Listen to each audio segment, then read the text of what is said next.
Hello and welcome. I'm so glad that you're here. I'm so glad that you're taking a few minutes out of your busy schedule to watch this recording because I think it's going to make a big difference, not only in your holiday time, but also in your everyday life. I'm going to be sharing with you 3 ideas from the world of pre and perinatal psychology that can help you to create more peaceful holidays and a more peaceful life. I think that's what we all want, right? So I'm going to start with what is PPN, because you're going to see those initials, and it stands for pre and perinatal psychology. And I also like to call it pre and perinatal somatic psychology. There's not an abbreviation for that I know of, though. So it is the study of early life experiences and how those show up in present time, no matter how old you are. So whether you have a baby, you were once a baby. And so all of these things apply to you as well. These pre and perinatal patterns show up in the body, which is why I like to add the somatic, that is the body, the soma, and as patterns that repeat over and over and over again, no matter how old you are. So again, this is applicable to everybody. So what do transitions and milestones have to do with pre and perinatal psychology? So because we were talking about these patterns that show up from our early lives that are in all of us, these experiences, these patterns show up particularly at transitions and milestones. So what are we talking about when we're talking about transitions and milestones? So transitions include a shift from one activity to another or from one state of being to another. So that could be getting out of bed. It could be going from being asleep to being awake. It could be from being inside the house to being outside the house, going from your home life to your work life. Those are transitions. And we have hundreds of transitions every single day. Some of them are bigger than others. Some of them are more noticeable than others. So transitions are a big deal. And especially if you are having trouble with a transition point with a child or with yourself, frankly, this can be really, really helpful. So these ideas that I'm going to be sharing. Milestones are things like learning new skills, like crawling, standing, leaving the house for kindergarten for the first time, or going to daycare for the first time, going to college, starting high school, getting your first apartment, getting married. All of these things are milestones. Right now, we're also at the milestone of the year ending. So we also have transitions and milestones associated with this time of the year, which is why I wanted to talk about this with you right now. So patterns of our early experiences show up in our transitions and our milestones. Now, I also want to say I have a course that I spend 6 months talking about this. I have a training where we spend 2 years talking about this. So my intention is not to go in deep right now about what those patterns look like or what they might look like for you and your body and your family or your people specifically, but the ideas that I've been able to distill down from doing this work with so many people for as long as I have been, what are the things that you need to know? So with that, who am I? I am Rebecca Thompson Hitt. I am the founder and executive director of the Consciously Parenting Project. I have my master's in marriage and family therapy and from Barry University in Miami Shores, Florida. And I am a holistic marriage and family therapist. I look at the world very differently than most therapists do. I studied attachment and trauma as part of my master's, and I have spent the last more than 20 years, 25, more than 20. Yeah, I've been spending a long time studying attachment and trauma. And also in the last 15 years, I have been studying the work with, and after his death, continuing on the work of Ray Castellino in pre and perinatal somatic psychology. So this is something that I live, I breathe. This is something that's really, really important to me. And I have been working with individuals, couples, and families for over 30 years. It's pretty mind-blowing. I founded the Consciously Parenting Project in 2007. So I've been working with families specifically in this context, in this form online since 2007, since we had like dial-up phone calls and, calling cards and stuff. And I founded the Consciously Connected Village in 2023, and I am the author of 4 books. I am married to my husband, Trey. I am the mother to 2 grown sons. They are now 20 and 24. And I have 2 bonus children from my husband's children, one of whom is married and one just had a baby. And so you can see me with my grandson, Clay, in the picture. He's so cute. I really am loving grandparenting. So I just want you to hear, I have been around, I have been doing this for a long time, and I've kind of been underground a little bit because I don't know, you may have heard about the pandemic.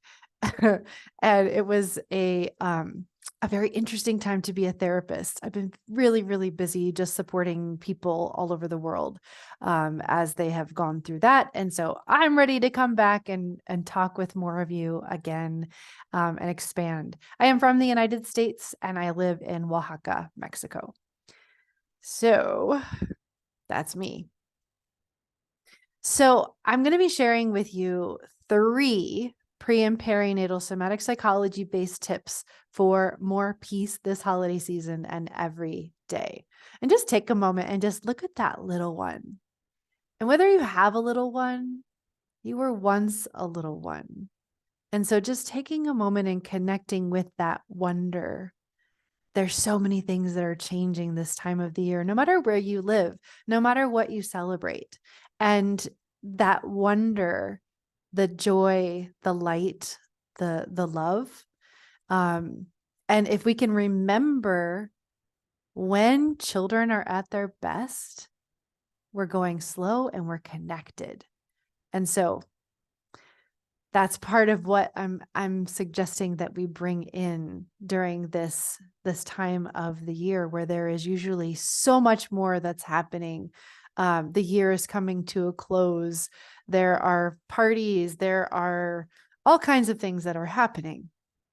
So some of these things may seem counter, but to find a place of peace, these are the things that will help you. So the first one is go slower, do less. Look at the little boy here in this picture. Notice how your body just slows down. Like, oh, what's he looking at? No, look at the lights in his hand. If we're going too fast, we miss those moments. We miss the things that are happening.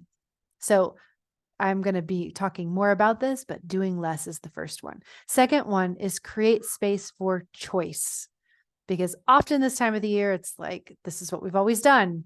And so there isn't really a space for choice. The third one is look for ways that helping one person helps everyone. And this is my mentor's concept of mutual support and cooperation. So we're going to be exploring these ideas over the next little while. So the first one, I have our mascot here for slow and less, a snail. Snails do a lot, I think. I don't really know what they do, but they're much slower. If you've ever watched a snail move, it's very slow. So what does doing less and going slower, why does that matter? So when we can slow down and move at the speed of our nervous system, the speed that our nervous system can process what's happening, things just go better. Sometimes we can go faster. Sometimes when there's a lot going on, we need to go slower. I like to think of it in terms of dancing. Like when you're learning to dance, you need to go slower so that you don't stomp on your partner's feet or someone else's feet. And once you learn how to do it and stay connected to yourself and each other, you can go faster. But most of us need to slow down a little bit more so that we can actually feel ourselves and also perceive where someone else is and what might be needed.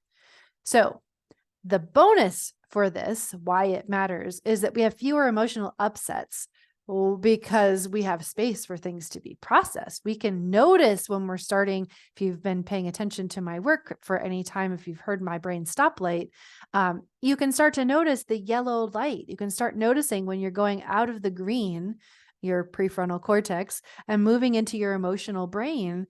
You can notice that when you are going slower. And this is true for other people in your life, whether that's your partner, your mother, your mother-in-law, your father, your child, whoever that is, your dog. um, Fewer emotional upsets happen because we're paying attention and we're going more slowly. So there's space to actually perceive when there's a shift. So that's important, especially the more is going on, the more chaos there is, the more slow needs to happen. And that might mean you step outside for a little while and just connect with yourself. I need to go on a walk. Just excuse yourself. But people all around the world being like, I need a walk right now. That's what I would love to see. That's you taking care of yourself. That's you doing what you need for you. That will help everybody, which we'll get to. So there was a billboard when I lived in South Florida, and it was AT&T, and it was moving at the speed of life. And it's kind of like this picture here on the left that I have. And this is not the speed of our nervous system. This is the speed at which most of us think we need to go. This is the pace that our lives often dictate for us. And we go into holidays in that same speed, in that same pace. Now we've got to go here. Now we've got to do this. And now we have to talk to these people. Now we have to go here. And now we've got to buy this gift. And now we have to do this. That's not the speed of your nervous system. And we need to take a look at the picture on the right with this man with who knows what's on his hands. I'm assuming he's making something. And he's just slowly touching her nose, and she's slowing down and taking that in. This is the speed of our nervous systems. Now, it's not realistic to go this slow all the time, but if you can remember, am I slowing down? Even in little points throughout the day. I've got people who are setting alarms, gentle little bells, nothing shocking, just to remind them to check in, take a pause, take a breath. What's happening in this moment? Is there something that I'm missing because I'm going so fast? So allowing yourself to slow down, even in little moments, goes a long way to connecting and keeping your nervous system in balance. Even more important if you have little ones or even big ones, it's important to have those places where we're slowing down. So what does this look like in real life? So I've given a couple of examples already, but planning more time to leave the house and planning in breaks, especially when it's a long day, doing a lot or seeing a lot of people. Planning fewer things in one day. There may be things that, we've always done this. We've gone here and then we've gone there, and maybe things have changed in your life, or maybe you're more aware of what you're needing right now. Maybe that's too much, and it's really important to listen to that. So going slowly enough that you can notice those early signs of dysregulation in yourself or a loved one, and especially your children if you are a parent. And then I love this question. Are you having fun when it's supposed to be fun? That's a really great thing. If you are, and you're going to see lots of pictures as I go through this presentation, if you are setting up your Christmas tree and you're angry and everybody's throwing ornaments, it's supposed to be fun, but it's not fun. Pause and take a moment and say, wow, we're really having a hard time right now. Let's take a minute. Let's move into another room and let's remember why we're doing this. What's our intention? I think our intention is that we have fun and we're staying connected and it feels good to all of us.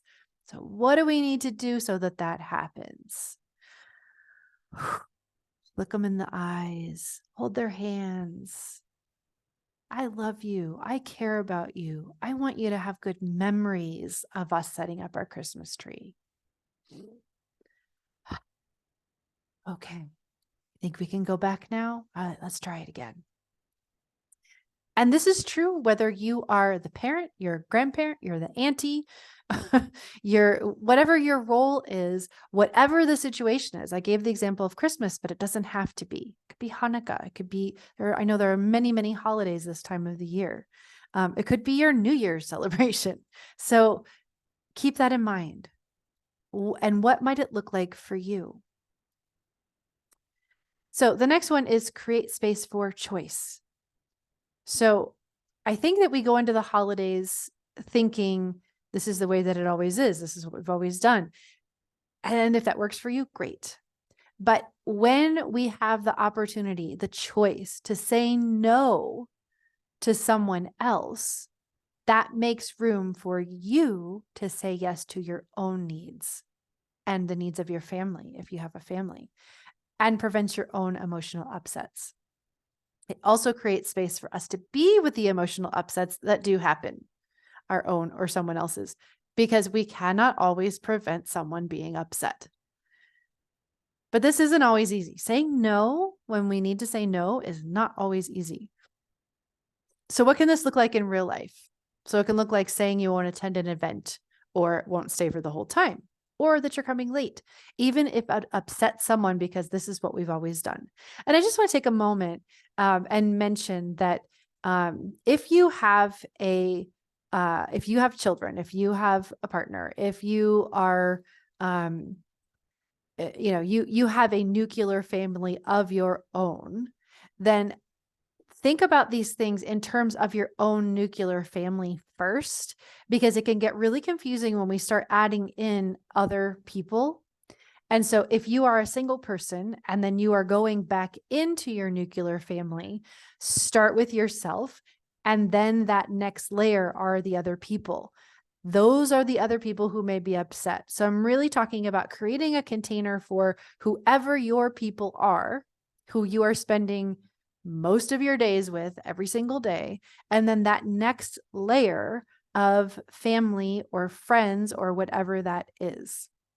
Those are the people that we need to have a little bit less concern about their upsets, because that's not our responsibility.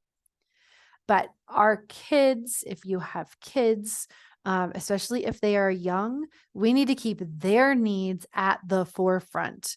Other adults should be able to handle their own needs. They may or may not be able to, but it's not your responsibility. So I wanted to say that.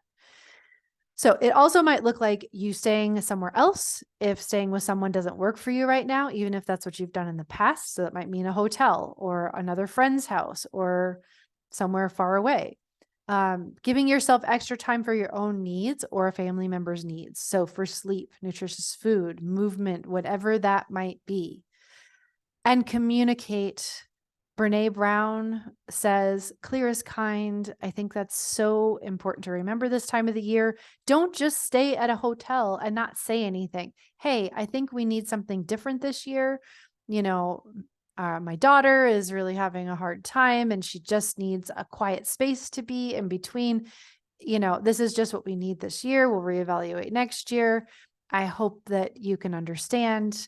I'm really not trying to hurt your feelings. This is just what we need. Communicate. Don't just make a change and not communicate that. Others may have feelings about your no, but that isn't your responsibility to make other people happy, which is a whole other huge lesson that I think many of us have to learn. So number 3 is look for ways that helping one person helps everyone. And this is the idea of mutual support and cooperation. So even looking at this picture, if you've got a baby and there's a baby in your family, even if it's not your baby, if that baby's needs are met and taken care of and there's responsiveness to the baby, then the whole house settles. Here's another baby. So instead of blaming one person because they need something more, look to see how it actually helps meet everyone's needs if that person's needs are met. So I'm using the example of a baby, but it might be you as an adult. If your needs are met and maybe you have more needs at a particular time, maybe you're grieving. Maybe there's other things going on for you and you have greater needs this holiday season. Meeting your needs or meeting the most vulnerable person's needs helps everyone because it slows everything down. So mutual support and cooperation is a way that we flip it on its head. We normally think about, no, that person just needs to come with the program. And then we blame that person because we can't do all the things that we wanted to do, or because now we have to stop and they need a nap. And so we can't do presents when we normally would, or whatever that should set of circumstances are. But when we actually do that slowing down, let's say we take the time for the nap of the toddler who desperately needs the nap, and maybe we all rest. It shifts everything. It shifts everything. And so I have the figure 8 here. And I want you to just notice, this is like a positive feedback loop that leads into another positive feedback loop. If you're familiar with my first book, this idea of feedback loops is really important. So we are supporting each other. We are supporting each other. Meeting one person's needs helps to meet everybody's needs. This is really, really important. And it's also really hard because most of the things that we have going on in our families, in our cultures, in the bigger picture of the world is no, we just need to push through and keep on going, especially in the United States. We're not feeling this most of the time, but especially when things are hard, when there are difficult experiences or people or situations, we've got to come back to this. How can we find a way to be in mutual support and cooperation, to work together in a way that does not sacrifice any one person's needs? Notice I'm saying needs and not wants. There are many things that are wants this time of the year. Distill it down to the needs. We need to make sure that everyone eats healthy food. We need to make sure that we get enough rest. We need to make sure that we get some movement because we're eating more. We need to make sure that we slow down enough to feel ourselves. Those are needs. Wants, that marshmallow sweet potato casserole thing, it's a want. Having something at a particular time is a want. It might be an intention, but be willing to let some of that go for the connection. And I love this picture. This is really a really beautiful visualization of, a couple, and our children are between us. They are in the energy between us. When we're connected as a couple, it matters for our kids. It matters for anybody else who is in our field with us. So what does this look like? Mutual support and cooperation. What does it look like? Making room for your little ones to have their regular nap time during festivities, knowing that when they're well rested, it's easier for everyone. Choosing to go home earlier from a party because it means everyone will be less tired the next day, even if you don't have kids.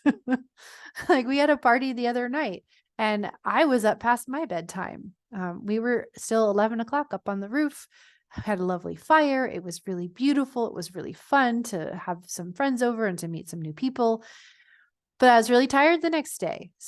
And I still had to work. So it's important.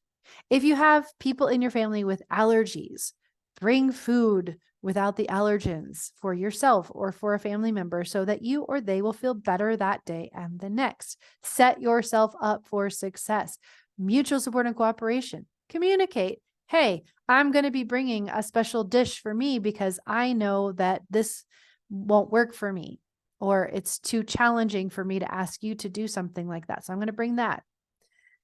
This is without blaming the person with a need, noticing the ways that it supports everyone. So back to this. I support you, you support me. I support you, you support me. Even with babies, when we meet their needs, it helps everyone to feel more settled. So these are ideas that can support you, a child, grandchild, or your own inner child. So Go slower, do less, create space for choice. Look for ways that helping one person helps everyone. So take a moment right now and think about the ways that you can incorporate even one of these ideas into your life this week in one situation. Don't overwhelm yourself trying to apply everything, but hold these ideas as you are making your plans, as you're communicating, as you're figuring out how to navigate this holiday season. And really think about, especially those places where you have transitions. How can you go slower? How can you create choice? How can you find ways that you can work together in mutual support and cooperation? So, this has been my talk on transitions and milestones and how pre and perinatal psychology can help you to create more peaceful holidays and life. I would love to hear your feedback. Let me know if one of these ideas really resonates or if you try it and it makes a big difference. I would really, really love to hear. So, thank you so much for your presence, for listening. And you can check me out at consciouslyparenting.com. And on there is information about the Consciously Connected Village. So have a wonderful day and holiday season.